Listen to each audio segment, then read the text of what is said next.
Hamjambo mtazamaji wa televisheni Muteba TV, karibu kuweza kuungana nasi katika taarifa zetu za habari katika lugha bora tukufu la Kiswahili. Taarifa ya Janvier Emmanuel Kaluya. Ikiwa ni mara ya kwanza kutembelea channel yetu, usikose kujiabone kwa channel yetu, kulike pia kushare kwa wengine. Tunapotoa habari zetu kila leo, uwe wa kwanza kabisa kuweza kuzipata. Vituo vyetu vinapatikana mashariki mwa Jamhuri ya Kidemokrasia ya Kongo katika jiji na tarafa letu la Uvira. Langu jina naitwa Janvier Emmanuel Kaluya. Nikaribishe kuweza kuungana nasi katika habari zetu za siku ya leo. Leo ni tariki 3 mwezi wa 7 mwaka 2026.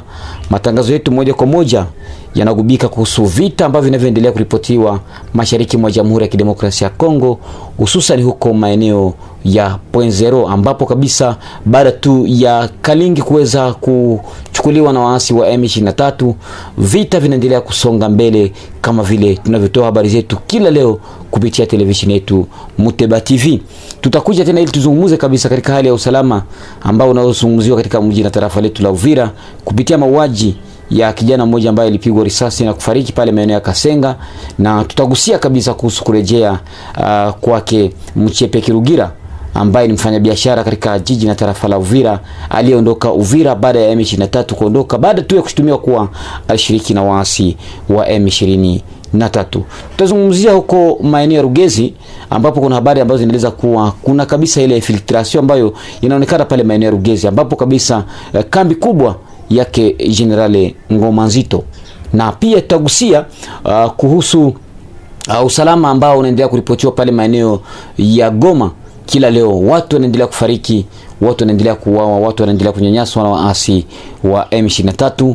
Hawana cha kuzungumza kwa sababu wako chini ya udhibiti wa waasi wa M23. Haya na mengine ni kukaribisha kuweza kuungana nasi katika habari zetu za siku ya leo. Nadhani kwamba namba yetu iko hapo chini, unaiona hapo namba yetu ya WhatsApp. Ukiwa na maoni au pendekezo kabisa, usisite kutuandikia kupitia kituo chetu cha televisheni yako Muteba TV. Tuko tayari kabisa kuweza kukujibu kuhusu swala lolote ambalo utakalolitoa, na tuseme asante kabisa kwa wale wote ambao wanaendelea kutuandikia, wanaendelea kutoa comment zao kupitia televisheni yako Muteba TV. Na moja kwa moja tuanze na habari zetu ambazo zinagubika kabisa kuhusu mashambulizi kupitia anga ambayo yanaendelea kuripotiwa pale maeneo ya Mikenge. Tulikujuza kuwa katika habari zetu za jana tulikwambia kwamba waasi wa M23 tayari wameliki pale maeneo ya Mikenge baada tu ya kutumia drone kubwa ambazo ziliweza kabisa kufanya maafa kwa raia wa pale maeneo ya Mikenge. Kwa hiyo imesababisha jeshi la Jamhuri ya Kidemokrasia ya Kongo kuweza kurudia nyuma ili kabisa kuweza kuepukana na madhara pia mauaji ya raia ambayo ingeweza kutokea baada ya waasi M23 kuweza kuingia pale maeneo ya Mikenge. Hii ni moja kati ambazo tunakupa habari zenye kuwa za uhakika, zenye kuwa za ukweli. Kwa sasa mapigano yaliweza kuripotiwa majira ya asubuhi leo tunavyozungumza tariki 3. Mapigano yaliweza kuripotiwa pale maeneo ya Point0, ambapo waasi kabisa wanajaribu kuangalia namna gani ya kufanya ili waweze kuteka pale maeneo ya Point0, jambo ambalo kabisa limekuwa nguvu kwao, kwa sababu jeshi la Jamhuri ya Kidemokrasia ya Kongo kwa ushirikiano na wazalendo wanaendelea kufanya liwezekanalo ili kuangalia namna gani wanaweza kukomboa vijiji vyote ambavyo vimetekwa na waasi wa M23.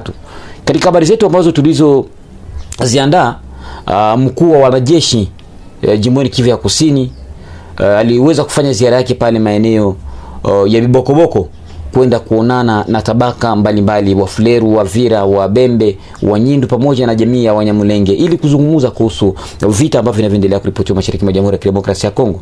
Na baadaye kulikuwa na zile mbinu ama strategia ambazo zilionyeshwa na wakaaji ili kuangalia namna gani wanaweza kuraforce ulinzi kwa kuepusha kabisa mauaji ambayo yanaendelea kuripotiwa maeneo hayo, kwa sababu vita hivi ambavyo vinaendelea kuripotiwa pale maeneo ya Minembwe, Mikenge, Kalingi, Point0 tunavyozungumza kwa sasa ni vita ambavyo vinaendelea kuua raia, ni vita ambavyo vinaendelea kuasarisha maisha ya raia. Unakuta raia wanapoteza makazi zao, raia wengi wanahama na pia wanaibiwa mali zao, kama ng'ombe, nguruwe, mbuzi, kuku, kondoo. Unakuta vile vitu vinaibwa kwa waasi wa M23. Kwa hiyo jeshi la Jamhuri ya Kidemokrasia ya Kongo lazima kabisa lifanye uwezekanalo ili kuendelea kupambana zaidi kwa kuepukana kabisa na vita hivi ambavyo vinaendelea kusonga mbele. Lakini kwa mfumo huu ambao tunayozungumza kwa upande wa serikali ya Jamhuri ya Kidemokrasia ya Kongo imeonyesha kuwa na uzembe mzito sana, kwa sababu M23 inajaribu kutumia ndege za anga ama drone, na ni jambo ambalo tunalozungumza kila leo, kwa sababu pale maeneo ya Kalemi pale kunakuwa na ndege za kivita, kunakuwa na drone nyingi ambazo ziko pale. Bujumbura hapa kuna drone, kuna ndege za kivita za Jamhuri ya Kidemokrasia ya Kongo. Ni lazima zifanye nguvu kuweza kurenforce wale ambao wanaoendelea kupambana pale maeneo ya Minembwe, Mikenge, Kalingi, .0 nafasi zingine kwa jeshi la Jamhuri ya Kidemokrasia ya Kongo, ili wafanye nguvu kabisa, waangalie namna gani wanaweza wakaripere vijiji ambavyo vimechukuliwa na waasi wa M23 ili viweze kukombolewa na virudi kabisa mikononi mwa serikali ya Jamhuri ya Kidemokrasia ya Kongo. Kule kunakuwa na Wahibu, kunakuwa na Wagepar, kunakuwa na Wazalendo, na pia kuna kuwa FARDC ambayo ilitangulia mapema pale, kwa sababu vita hivi ambavyo tunavyozungumzia kila leo vinakuwa ni vita vya mchanganyiko. Na pia kuna wanajeshi wa Burundi ambao wako pale, ambao wanasaidia serikali ya Jamhuri ya Kidemokrasia ya Kongo kuhusu mapambano ya kila leo ambayo yanaendelea kuripotiwa.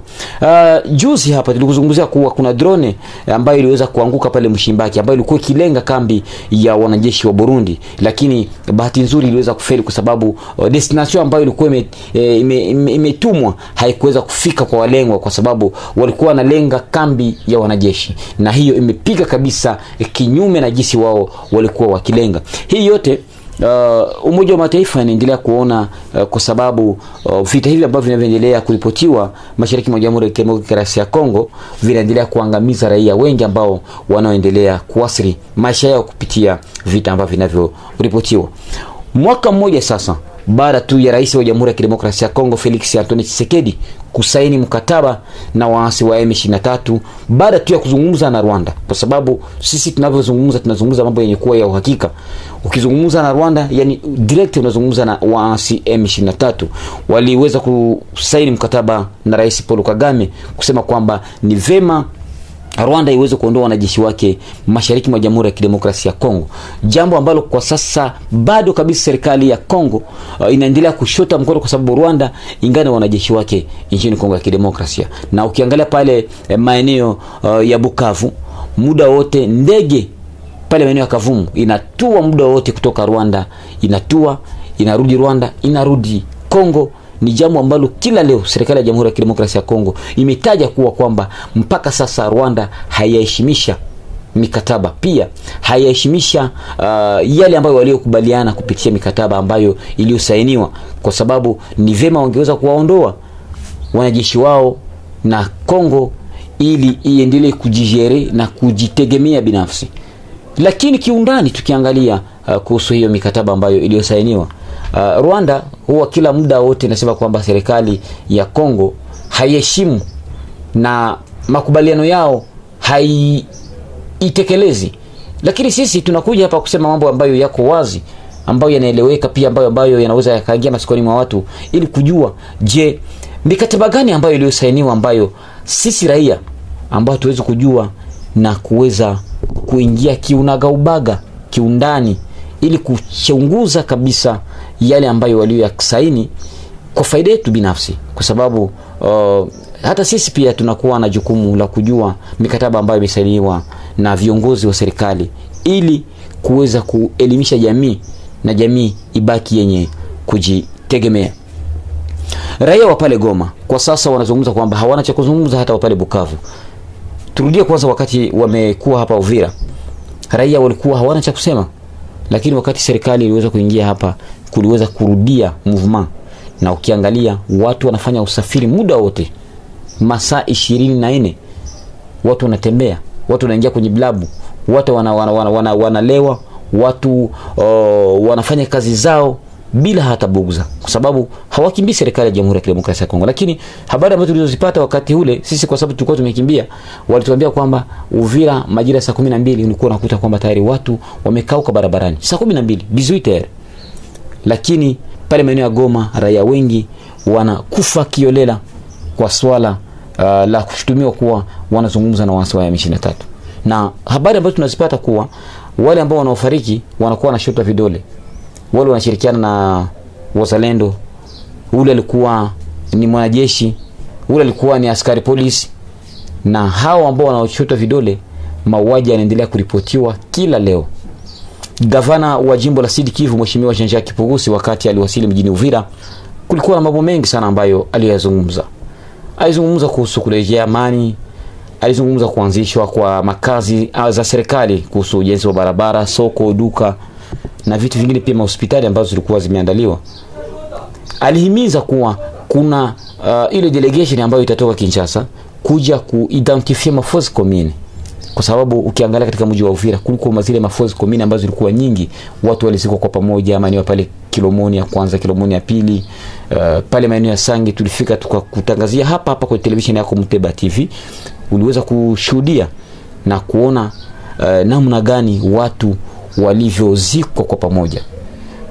Kwa hiyo delegation ambayo inakuja kufanya uchunguzi, kuidentify wale watu ambao waliweza kufariki na kuzikwa kwa pamoja, na habari ambazo tunazo zinadhibitisha kuwa watafufuliwa tena na kwenda kuzikwa nafasi ya pamoja ambayo itakuwa ni historic katika nchi ya Jamhuri ya Kidemokrasia ya Kongo.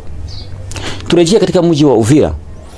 Mfanyabiashara Muchepe Kirugira ambaye ni mwenyeji wa hoteli Suzana ambayo inapatikana katika jiji na tarafa la Uvira aliweza kurudi tena baada ya siku kadhaa ambazo aliweza kudhibitisha kuwa amekuja katika maeneo yake na pia katika udongo wake.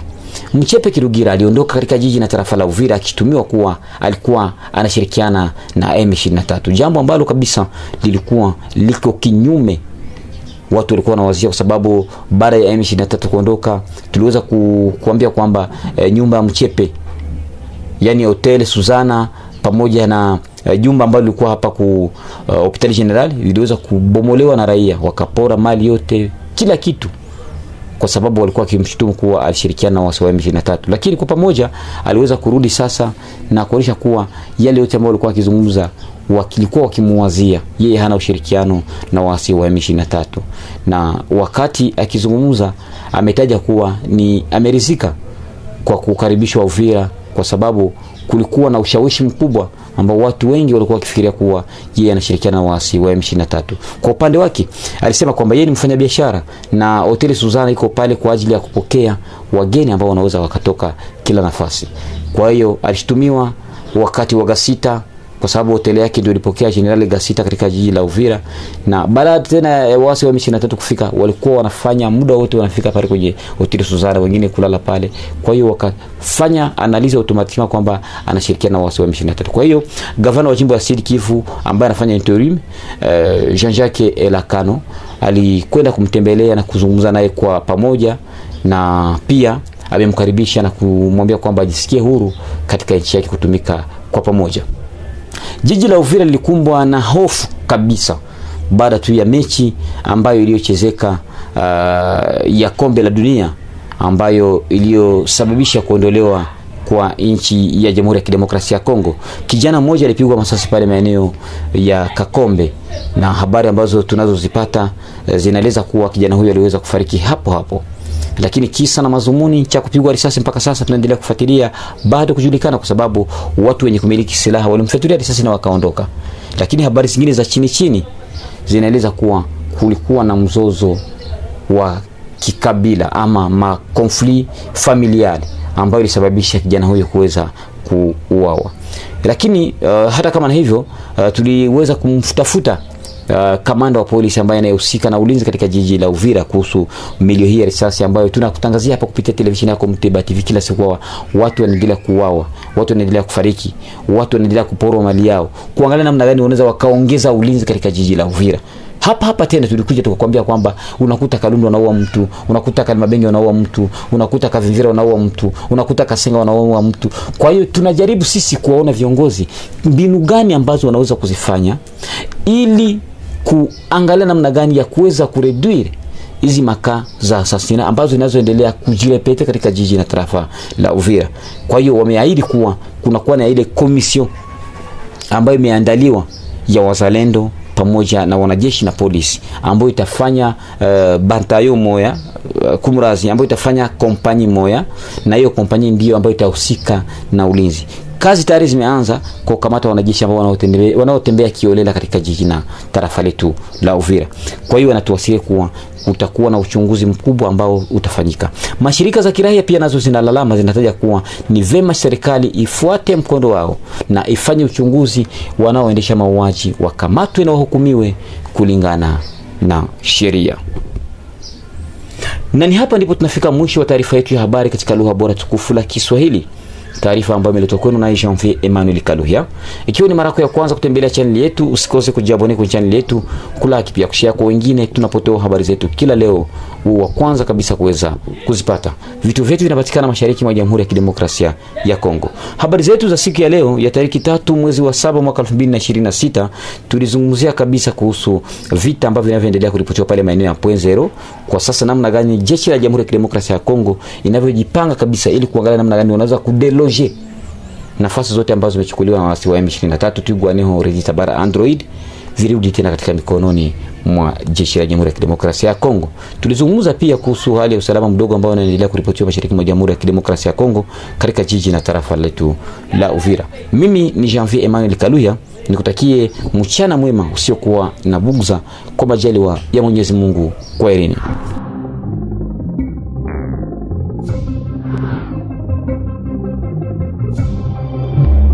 Thank you.